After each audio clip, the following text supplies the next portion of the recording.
UPSC के according important content पाने के लिए ईजी क्लासेस को ज़रूर सब्सक्राइब कर लें और बेल आइकन भी प्रेस कर दें जिससे कि नोटिफिकेशन मिलता रहे।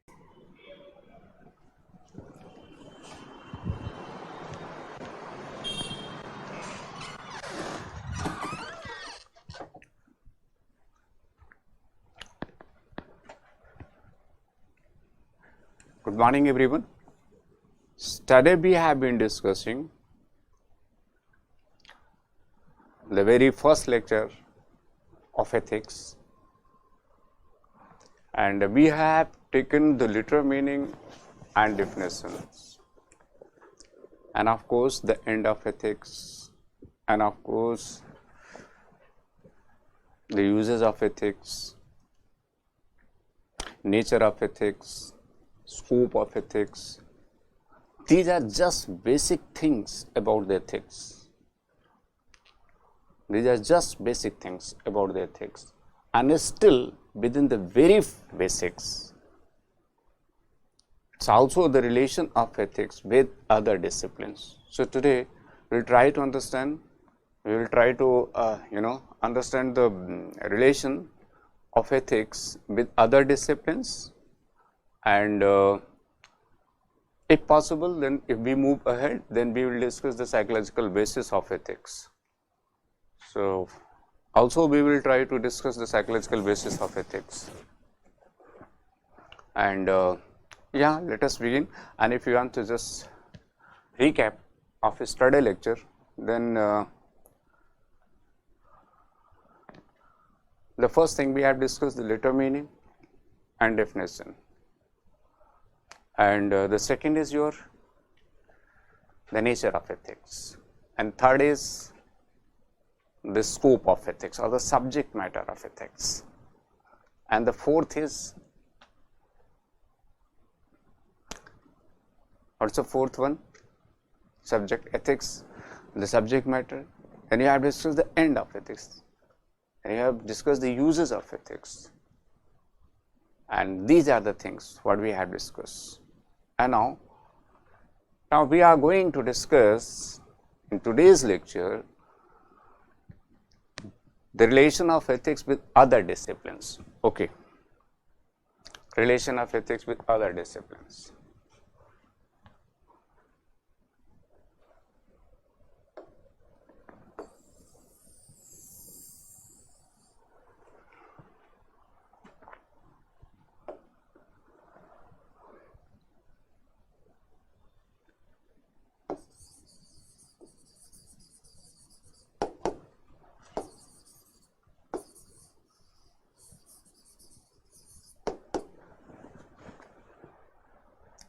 With other disciplines.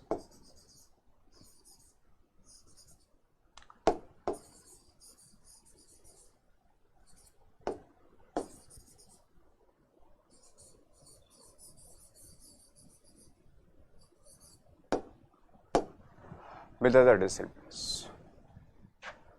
The very first thing we are going to discuss the relation with psychology.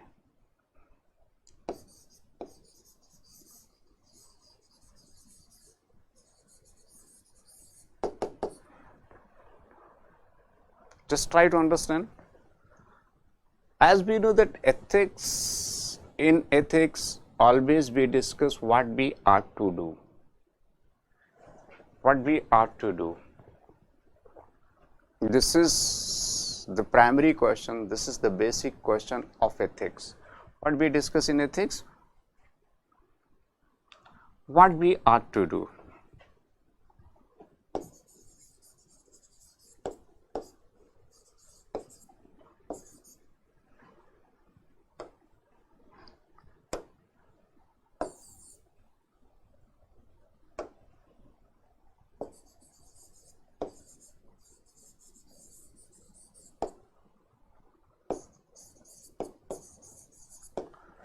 What we should do or what we are to do is the basic question of your ethics. Now, but first and foremost we should know what we actually do, what we actually will, what we should do or what we should will. do or will. Now the question arises, before going to discuss this one, ethics, we should know what we actually will. We should know what we actually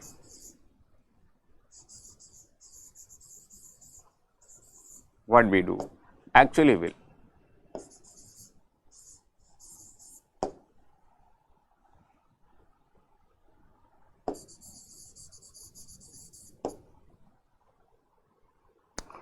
What we actually will.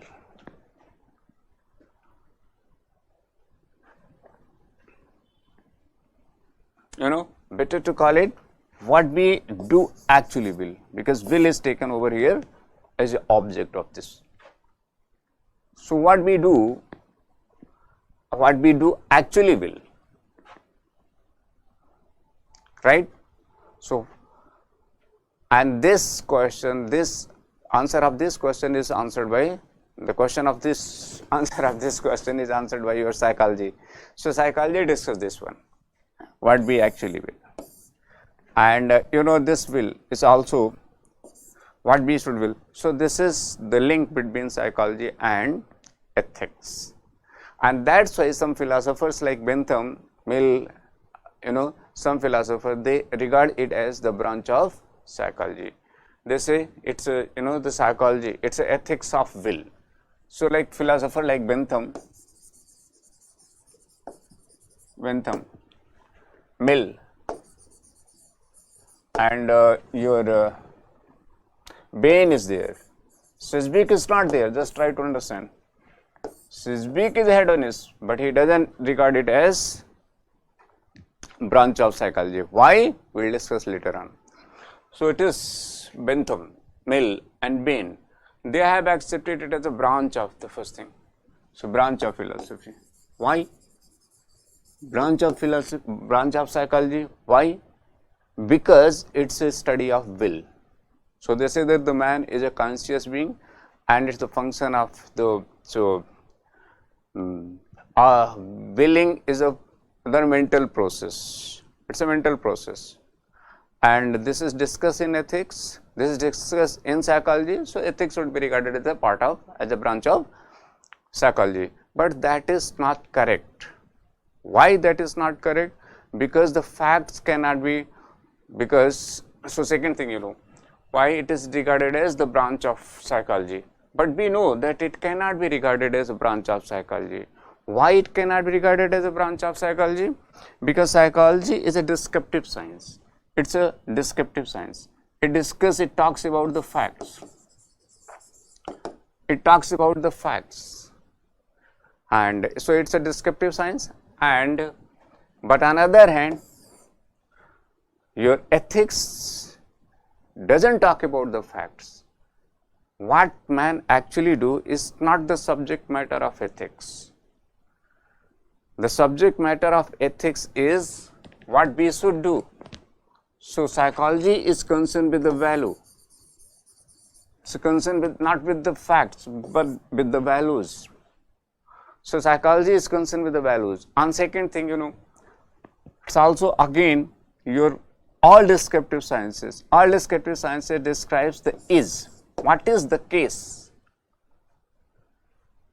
But the psychology doesn't discuss. Psychology doesn't is not concerned and does not consist and doesn't discuss about is, but its concern is ought. What we ought to do. There is a difference of is and ought, and also there is a difference of what is the fact means actual state of affair. This is actual state of affair, and it's not actual state of affair, it's ideal. It's a kind of ideal. So there is always difference between ideal. That's the point. And the philosopher, many philosophers have accepted that the values cannot be derived from facts. Art cannot be derived from is. Ideal cannot be derived from actual. there is a logical drift. So psychology should not be regarded, so philosophy or ethics should not be regarded as a branch of psychology. This is the crux, this is the point. Another thing is, psychology doesn't discuss only the willing, it also discusses the willing, feeling and feeling and knowing. So it discusses all three aspects. And knowing. So while ethics is concerned only with willing. So psychology of course has a wider circumference. It's always concerned only with willing. But not only, but the difference is it's not concerned with what we actually will. It is concerned with what we should will or what we ought to will. That's the point. So you understand, this is the relation between psychology and ethics. And so because the philosophers like Bentham, Mill, these hedonists, they have ignored the difference between is and ought. They have ignored the difference between what happens generally. They think that it should be happen later, and we will be discussing. And so they think that what is the case, and on the basis of the cases they have derived the values. But we know that on the basis of actual affair we cannot derive the values. Okay, later on we will discuss. And so this is the first thing with psychology, and and now move to sociology.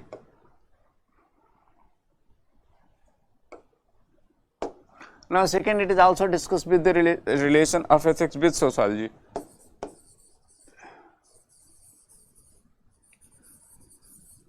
It is also discussed with the sociology.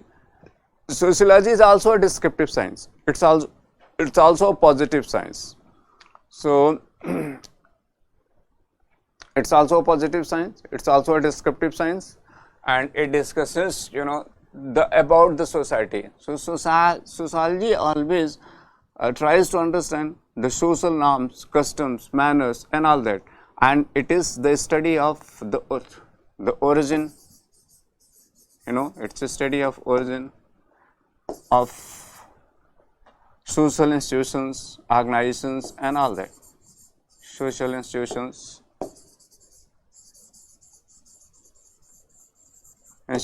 norms, and all that.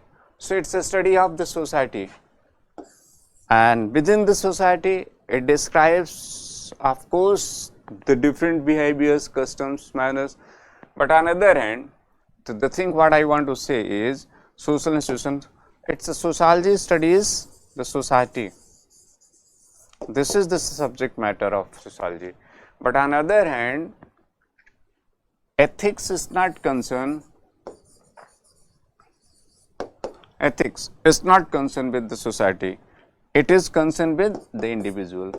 So individual is the subject matter. The action of individuals.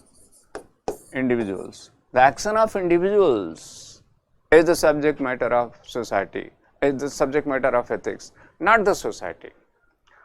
So sociology, studies sociology, your sociology studies the society collectively, society as a whole. But on the other hand, ethics does not discuss, ethics does not studies, does not study your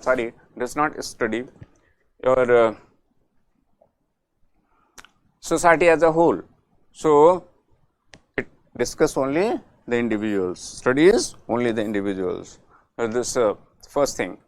And second thing, if we talk about the second thing, when we say the second thing, that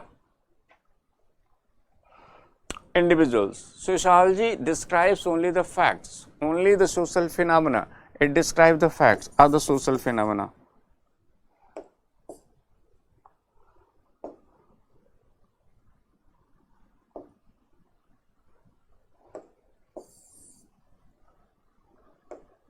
It describes the social facts, the social phenomena. But ethics is not concerned with the facts of the society. Ethics is concerned with the, yes, of course, it is concerned with the value. And the norms and values. Sociology also studies the customs, norms and customs, norms and customs, norms and manners of a people, manners of a people in a particular society.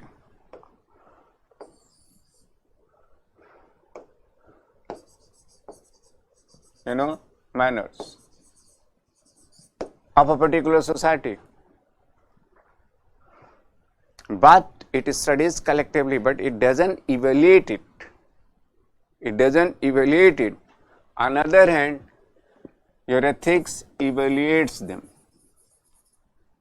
There is evaluation,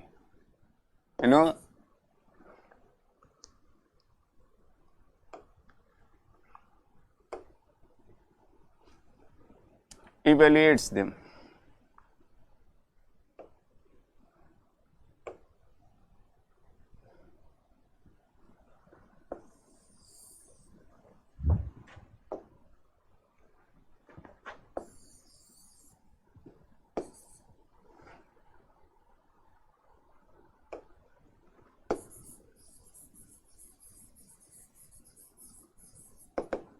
Okay, so evaluates them.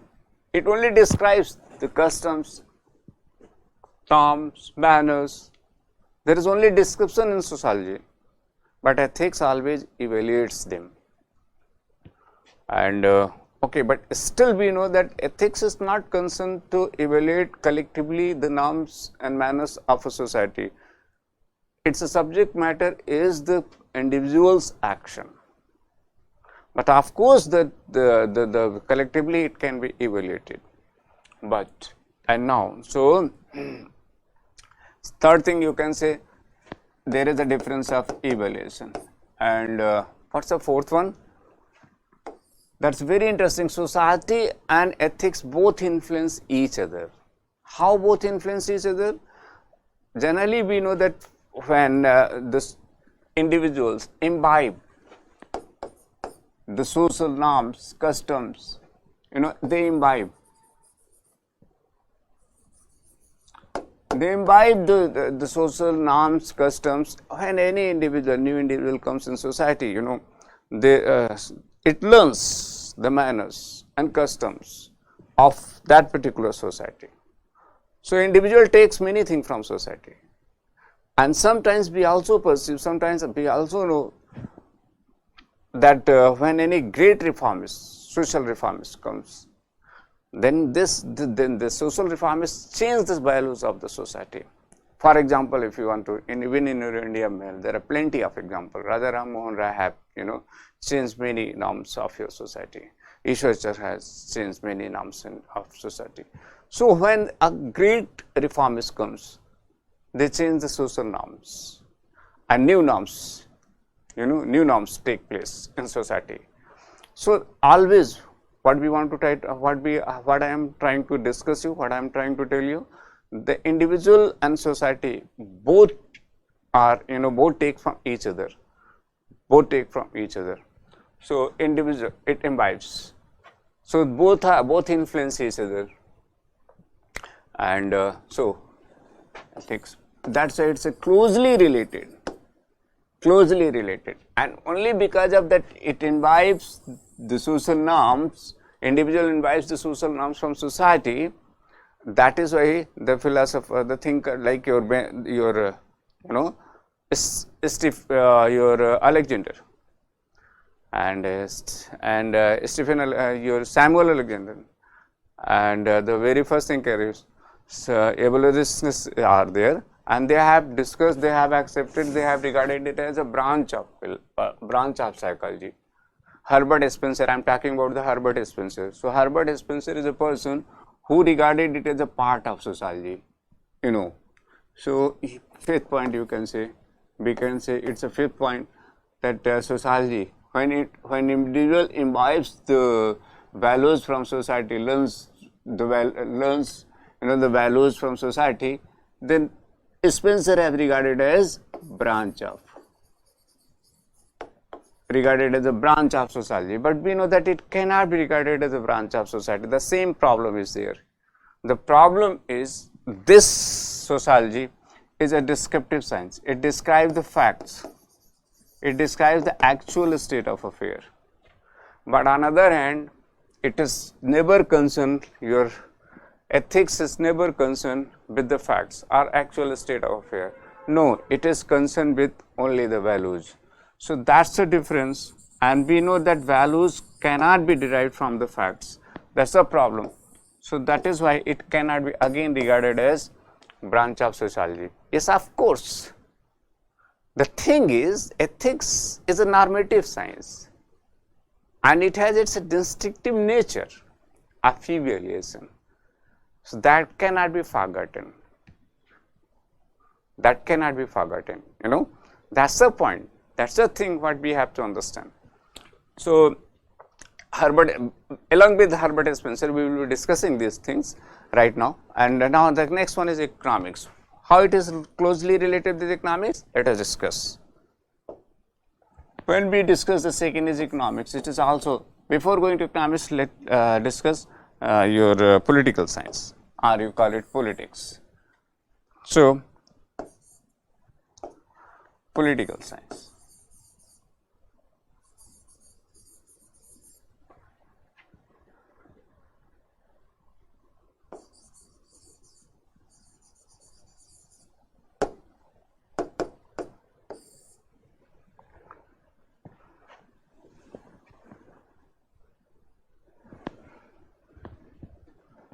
Political science, just try to understand.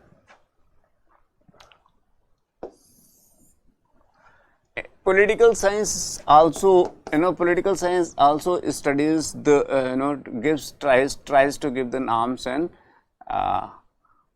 first thing, political science takes, what is political science? Political science is a discipline which tries to regulate the society through laws, but the laws have been taken from the customs. So first thing, there is a close relation. Political science governs the society through laws, but these laws have been derived, from values. So laws are the new name. Laws are the ethical names of values. So they have been derived from values, or you can say, better to say, they have been derived from the customs. So once you say they are derived from the customs, it is based on ethics, because custom is studied in ethics. So this is the first thing. This is a close relation. We can say the political science, and again, not only it is rooted in ethics, but also accept the ideal. When it defines the ideal, human ideals, how it rules through ideals, and these ideals are nothing but the ideals have been taken from ethics. So again, that ideals like equality, liberty, and justice, when you rule through these ideals have been defined by the ethics. So these ideals are, again, you can say, not only the cause, not only the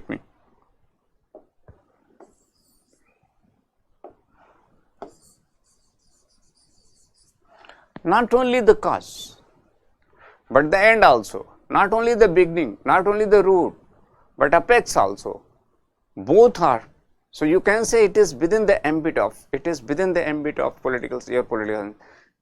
ambit of ethics, but that's not good to say, because again, your political science is independent discipline. Why it is regarded as an independent discipline?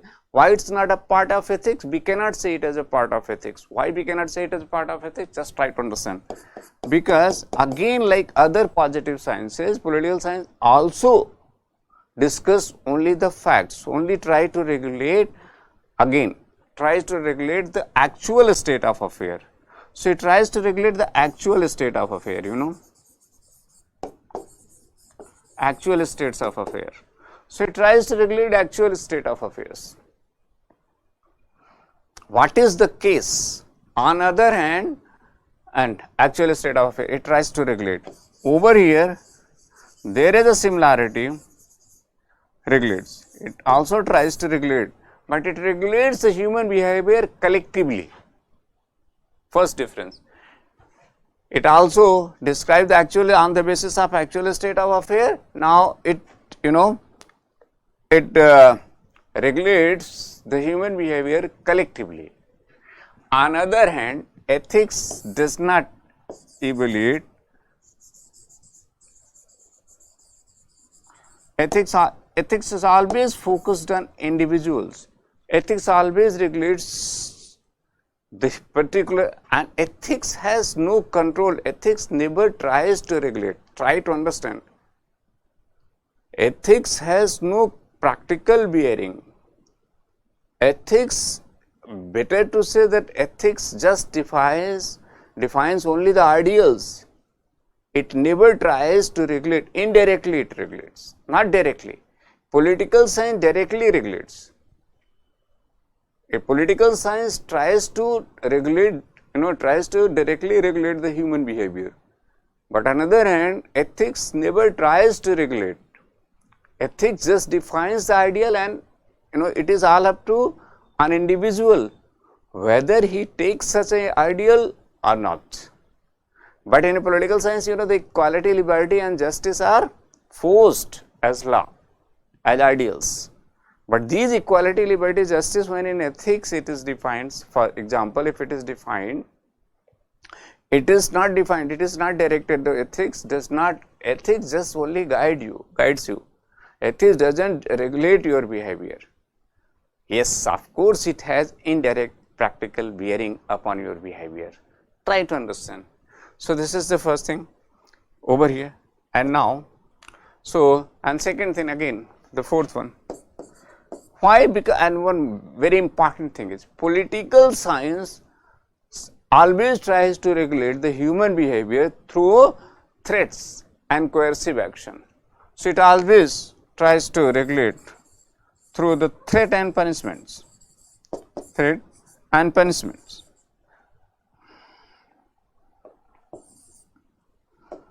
Threats and punishments.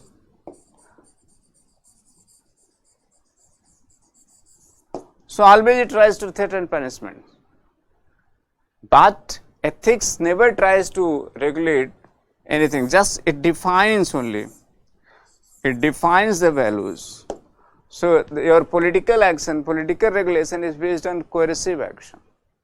On the other hand, ethics firstly doesn't try to regulate the action, and if it regulates, then it's indirectly. Only individual imbibes such values. So, okay, it defines only, and most importantly, so we have discussed the laws, the root of laws, and the source of ideals, and in such an actual state of affair. But the thing is, still, what's the difference? Now the similarity is it shows that how close relation political science and ethics have, how the close relation both disciplines are having. But what are the differences? And so that's why some philosopher said, but the interesting thing is, but it doesn't mean political science is a part of ethics or ethics is a part of political science. No, not at all. Both are exclusive disciplines. Why exclusive disciplines? Because the political science discuss collectively, and political science is only a descriptive. It's a positive science. That's a difference. It's a positive science, descriptive or a positive science. On the other hand, it's a normative science.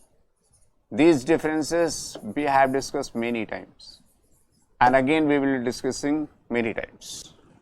There is a difference of is and ought, facts and values, actual and ideal. And there is a rift, there is a gap between these terms. Later on we will be discussing why the values cannot be derived from the facts. So now you can understand the political science, being a positive science, describes these things. And now Move to economics. And now it is also closely related with economics. And before going to economics, you have to understand that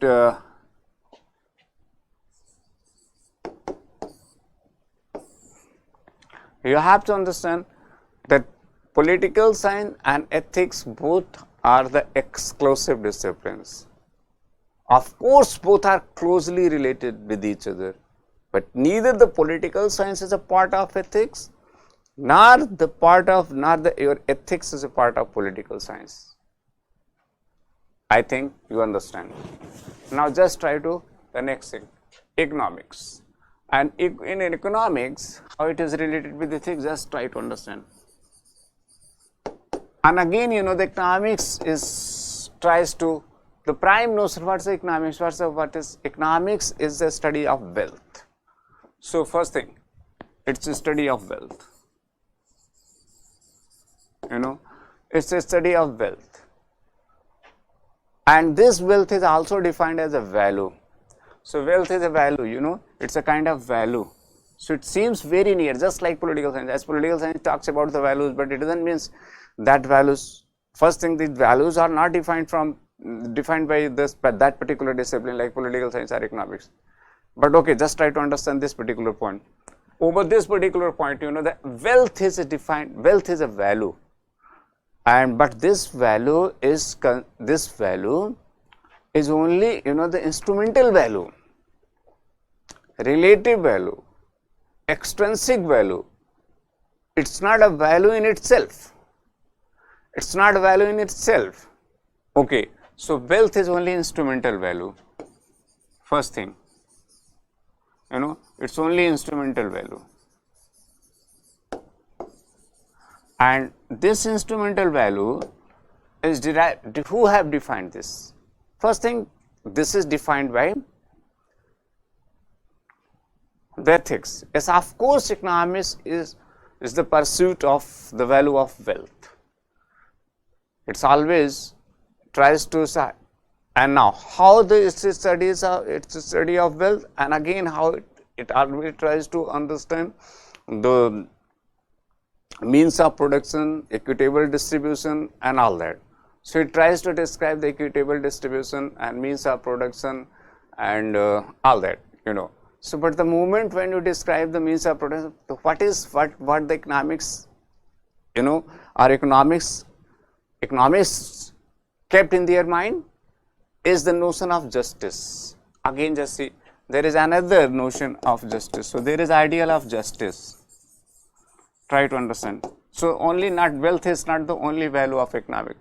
Another value of economics is justice. So again, this justice is taken from your ethics, and it's again the relative end. It's again the extrinsic value, not the intrinsic, because in ethics we define only 3 intrinsic values: truth, beauty, and good. So welfare of the society, the concern of the economics is equal distribution of the resources.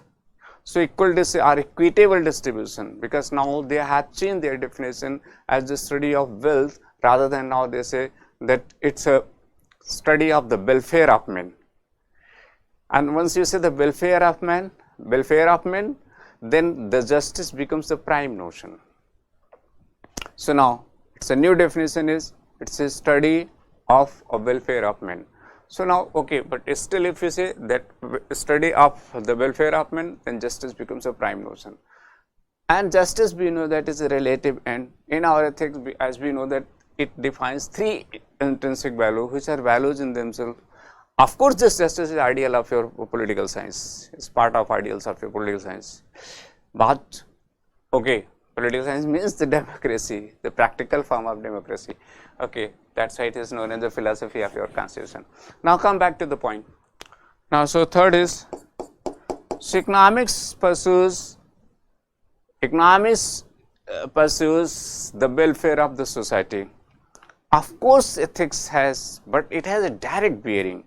economics principles have a direct bearing, because that is adopted by the political affairs, that is adopted by your the government. So, but it's also, if we examine that, we can say it has an indirect bearing. Okay, but that has not to be discussed. The point what has to be discussed is economics is concerned with the welfare of the society, and ethics is also concerned with the welfare of society. But economics cannot be called as the part of ethics. So, both are closely related only because of these two values. So, these two values connect these two disciplines. But of course, we know that economics is a positive science, descriptive science, and it describes the facts. And on the other hand, our ethics is a normative science, and it discusses only the values. It describes the values. So, that's the difference. It has a distinctive nature. Ethics has its own nature.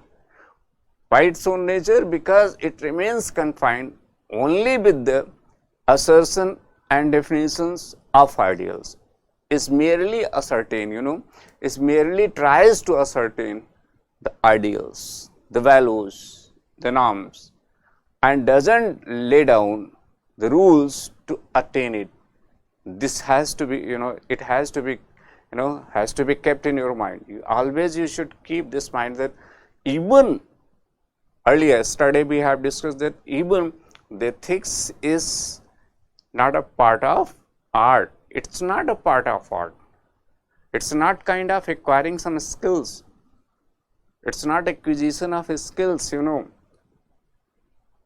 And now you think, okay, it's a new point, but it's a very significant point. Ethics doesn't lay down any rule. Ethics doesn't lay down the rules to acquire the skills. Otherwise, if it defined, then it will be the part of art.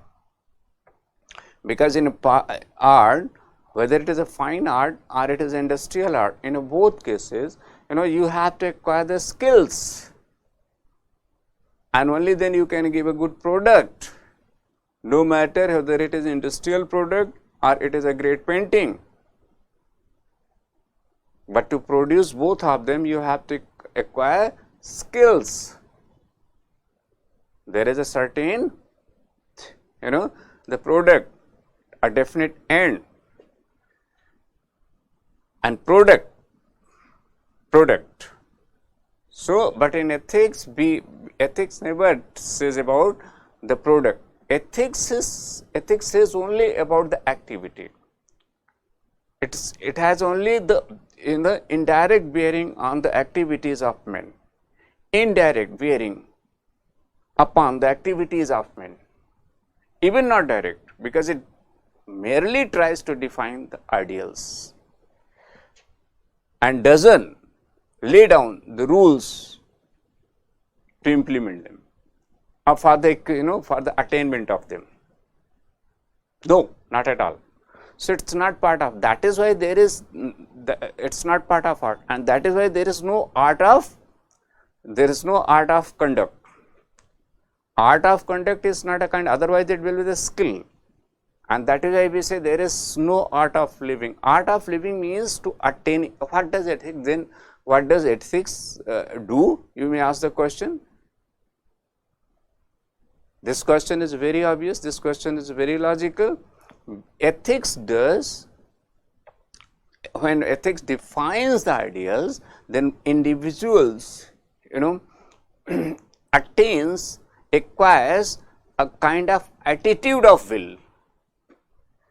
So, it is a kind of attitude of will. Once he has attained such, and this attitude is important, because motives, intention, purpose, these things are important in ethics, not the product.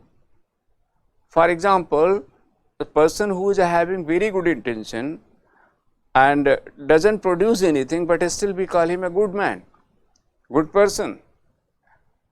But in art, suppose the person who is having very good intention and very good motive and in a very good purpose, but he is unable to produce the product, has no significance. Suppose he is a great art, he cannot make a great painting. So there is no value of a person in your art, no matter how great he has, how great the intention, motive, purpose he has. So his motive is not important, his intention is not important, what he wants to produce. Important thing is what he actually produces. That's, I think you understand. In other discipline, actual state of affair is important, but in ethics, actual state of affair, the product, the end, that's not important. Important thing is, for example, you can keep in mind, for the important thing is, for example, suppose a surgeon is doing a surgery of a patient and patient dies, but you never question on his work, because he knows that, because you know that he is doing his job with best of his intention, with best intention he is doing, and that's why the intent is important, not the consequence. So this example again we will discussing. The thing is what kind of attitude. So ethics teaches us kind of attitude, and if you recall it, in very beginning in philosophy we have discussed it. In philosophy we have discussed it that philosophy, the study of philosophy, is a kind of acquiring. It's not only intellectual pursuit, but also kind of an attitude, seeking of an attitude. So this study is also seeking of an attitude. So that's the thing. So ethics, when we study the ethics, we acquire the kind of an attitude, and with this that particular attitude we live our life. Okay, so I think you understand. And now move further. Now it is also related with your religion, theology and metaphysics. So first we will discuss with metaphysics. Just try to understand.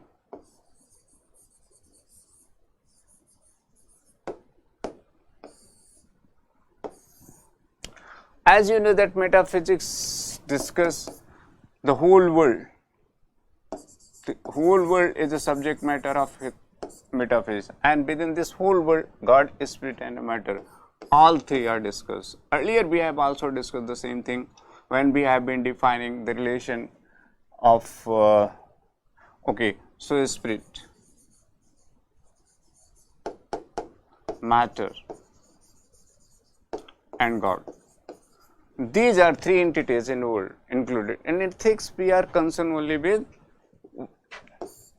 in ethics we are just concerned only with the man. This spirit and a matter make a man, and God is out of the domain of ethics. So man is there. It studies the behavior of individual or men, which is a joint, which is a product of spirit and a matter, which is a conscious being and body. You know, the body is material. So it studies. So one can say that it should be the part of metaphysics, like your Mackenzie. Mackenzie regards it as a part of metaphysics, but that's not correct. Why it's not correct? Because it has, earlier we have also discussed that ethics has acquired its own autonomous status and has been studied. Now it should not be considered as a part of metaphysics anymore. Why not anymore? Because earlier it can be considered as a part of metaphysics, but now it cannot be, because it has acquired its own status. And how it has acquired its own status? Because as far as in metaphysics, there are all metaphysical questions are discussed in metaphysics. Metaphysical questions, the metaphysical, I am writing short. Metaphysical questions are discussed in metaphysics concerning all three. But in ethics, we are not concerned in ethics just takes some postulates, some assumptions. So, as far as the metaphysical,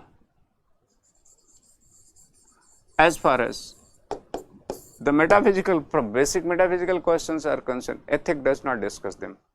It takes for granted, like freedom of will, like immortality of soul, like existence of God. So, these three questions, these three are the postulates. These are the postulates of morality. So, these postulates of morality, ethics never tries to investigate them. Just it takes from metaphysics, and that's why you call it. That's why metaphysics. That's why your Mackenzie calls it a part of metaphysics. But that's not correct. Why it's not correct? Try to understand. The questions are now have been taken as assumptions. That's it. Because in every discipline there are some certain presumptions. For example, all your natural sciences has presumed causation, which is defined by the philosophy, which is also defined by the metaphysics. In scientific investigation, we accept that every event has a cause. Causation is a backbone of natural sciences. That is presumed. So, you cannot say that and every disciplines have some presumptions. So, similarly ethics have also the presumptions, similarly the ethics have also the same presumptions. So, ethics has also the same presumptions or assumptions, but it doesn't mean that it can be regarded as part of metaphysics. Okay. So, this is the only thing over here we have to discuss, and our next one is a theology. Your theology is also, what is theology? Theology is description of God. It describes the God. It describes the God. Okay. So, in theology, what happens? God is the locus of theology. God is the central point of theology, and it is said that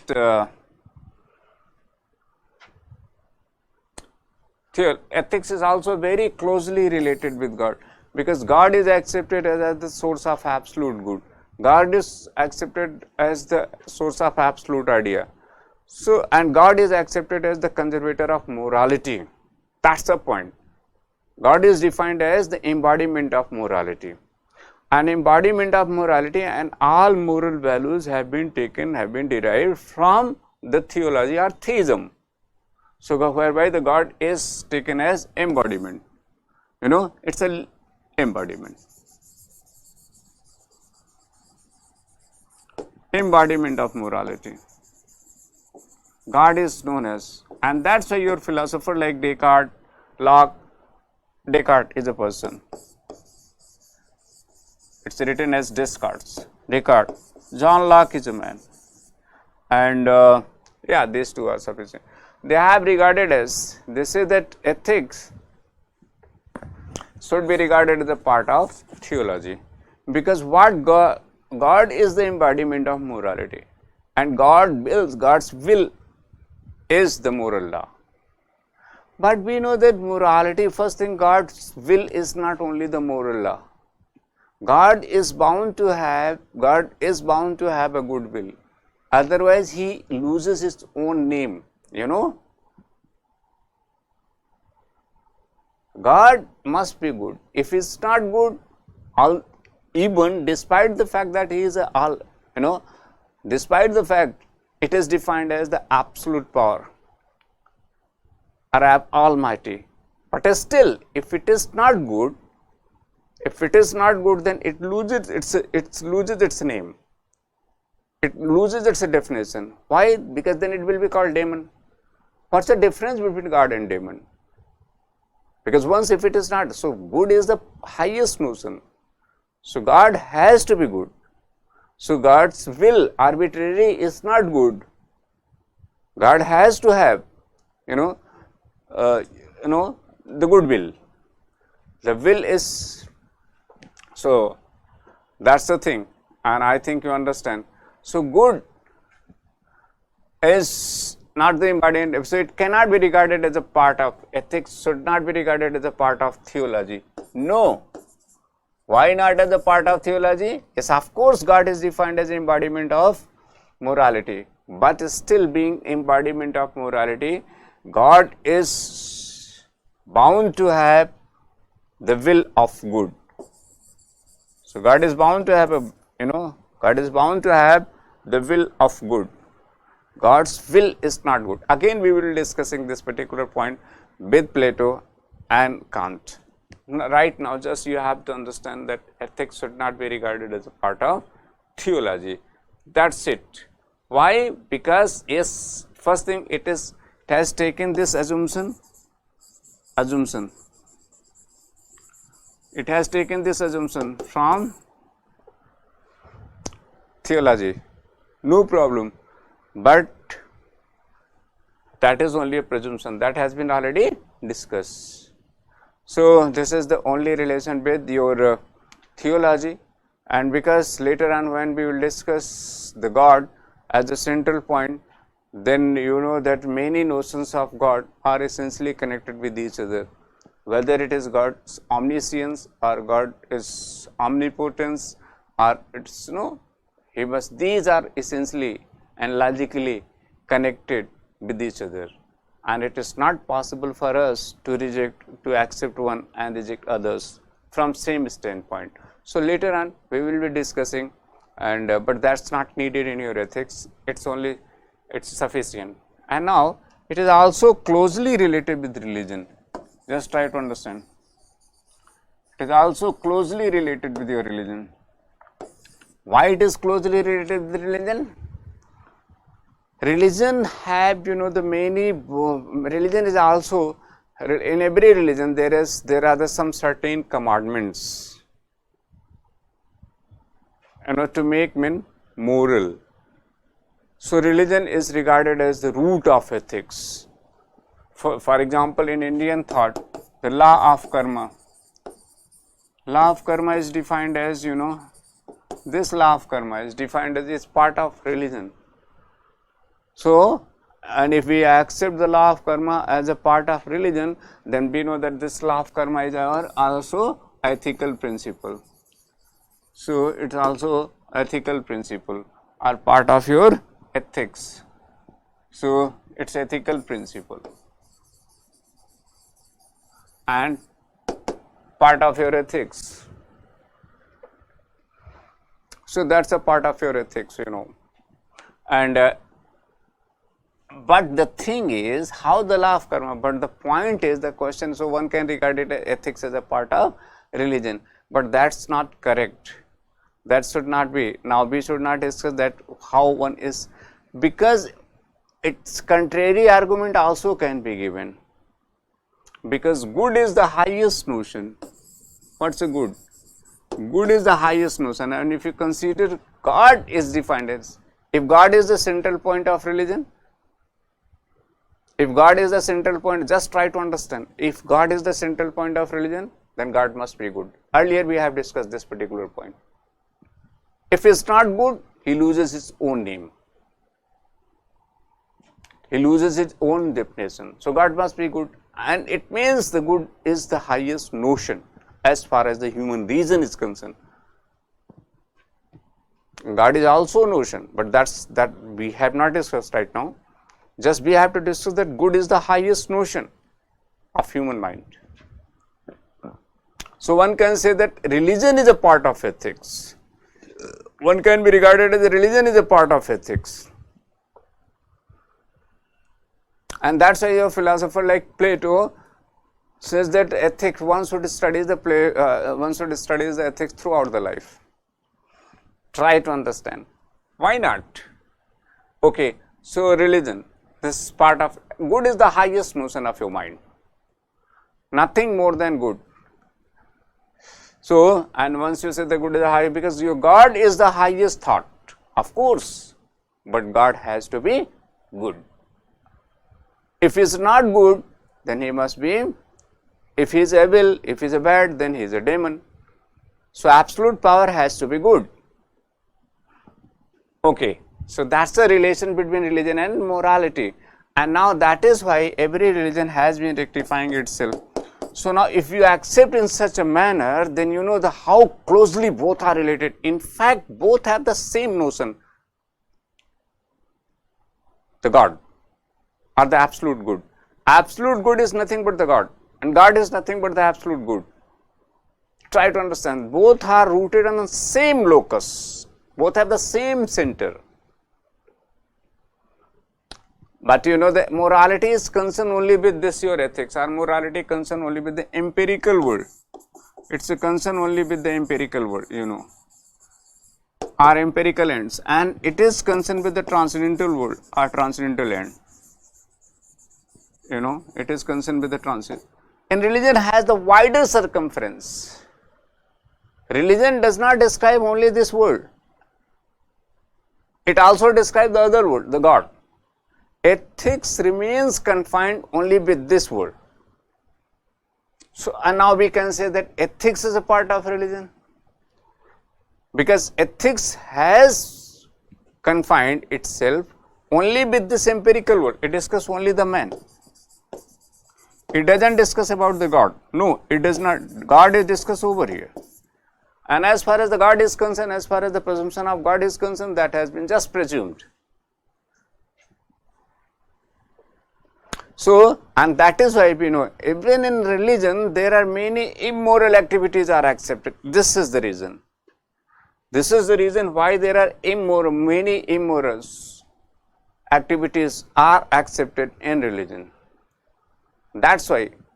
But at the same time, we know that some immoral activities, some religions have been rectifying themselves with the passage of time, like Christianity, like your even Hinduism. You can take your example of your own religion, Hinduism. There have been a tradition of this wrong practice of animal sacrifice. But now this sacrifice, then animal sacrifice is prohibited and have been removed.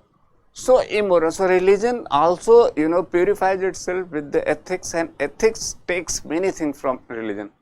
So both are closely related with each other, and both are compatible with each other. And the important thing is, so that's why it is said that the religion without morality is a blind. But it's not better to say, and but in ethics the religion without morality is blind, and the ethics without religion is a lame.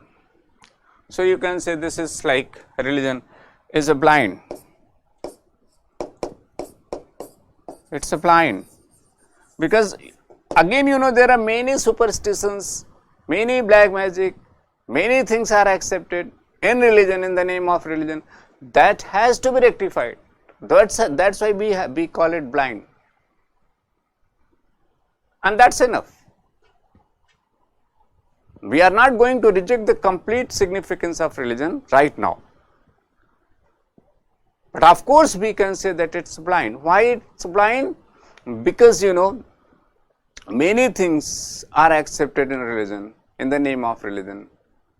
So many wrong things, and the prime work and the chief concern of ethics is to remove the inconsistencies or illogical or irrational things. Morality is all about to convert your faith, your moral faith, into rational insight. Try to understand. Try to understand. The concern of ethics is to convert your moral faith into rational insight. This is the prime subject of your reflective morality. Later on we will be discussing. And that's why the religion is called blind. And now this ethics is, of course, is like a lame. Why it's like lame? Because it has presumed many things from religion. It takes many things from metaphysics, you know, and does not investigate them, and doesn't try to investigate them. That's true as far as the immorality of, as far as the immortality of soul, freedom of will, and existence of God.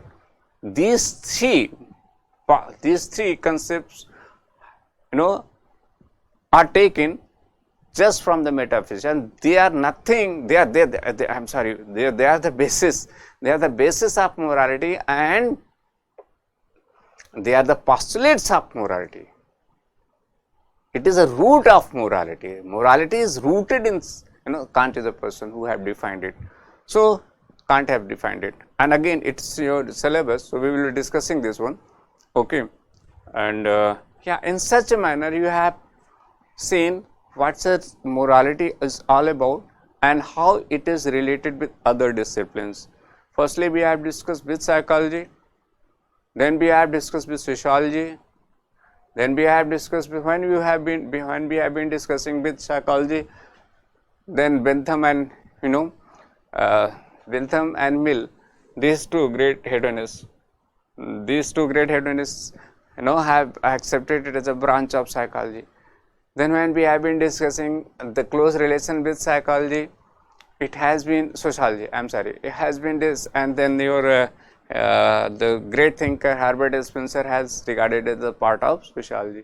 Then we have been discussing the political science, then it is regarded as, but over there no one has claimed that one is a part of another, but it seems, because you have examined the root of political thought and the end of the political thought. So that has been that has been discussed. So we are not going to repeat it again, repeat it. And yeah, so this is your political science. It talks about the must. The interesting difference between political thought or your politics and in ethics is it talks about the must, and it is explored from outside. This is the external source. When political science also tries to regulate the human behavior, but it tries to regulate by the threats and punishment. So and through coercive action if it is needed, whenever it is needed. So and it talks about the must. It imposes the moral law. It imposes the laws as must. One has to accept it. But on contrary, your ethics never exposes and just defines only ideals. This and over here, over this particular point, again there is a very interesting thing, that morality is something self-imposed. It is not imposed from outside. This is kind of change which comes in your which takes place in your attitude, in your mind, without making you, without any external agency, without any external factor. Outside agency is not important. Important thing is your own willingness. That's why it is ethics of willingness, ethics of willing. It's not psychology of willing. Okay, so understand, I think. So now you understand these are, and yes, after political science we have discussed the economics, the close relation with economics, these two values, justice and wealth. Then we have discussed relation with metaphysics, how it is closely related with metaphysics for the sake of its own presumptions. And then we have, of course, we have discussed the close relation with theology, notion of God. That's a prime notion, that's a locus, that's a center of both disciplines. And again, the religion. Finally, we have discussed with the relation with the religion. In fact, there is hardly any difference between theology and religion, But why we call it but the radical difference between theology and religion. Religion has various kinds, but theology is always focused on God. God is the central point of theology, but this personalistic God. But the personalistic God is not the central point of religion. That's the difference, Okay, so when we talk about the personalistic God, that will be discussed in theology, under the ambit of theology. But when we discuss the absolute almighty God, whether it is personalistic or impersonalistic, that will be discussed within the ambit of religion. So that's why we have discussed both separately. And last point, religion, and we have also seen that how closely it is related with religion. And so both rectify each other. So both rectify each other, like your sociology. As individual, since as a great individual changes the norms and values of a society, a particular society, and a particular individual takes and imbibes the norms, manners, customs of a particular society. So that's it. Today we have discussed the relation of different disciplines with ethics, and yeah, tomorrow we will be discussing all the basis of ethics, psychological basis of ethics. Okay, I think it's sufficient for today. Thank you.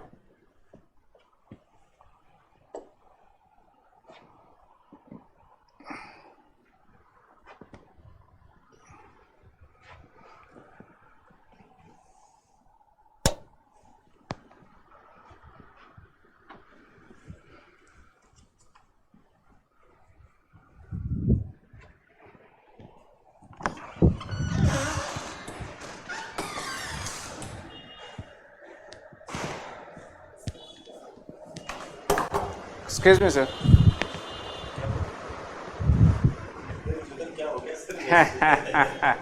Sir, it's all right, sir. बंद कर दिया ना, बंद किया, video बंद किया sir video recording बंद करी कैमरा सर आपने बंद कर रिकॉर्डिंग सर एक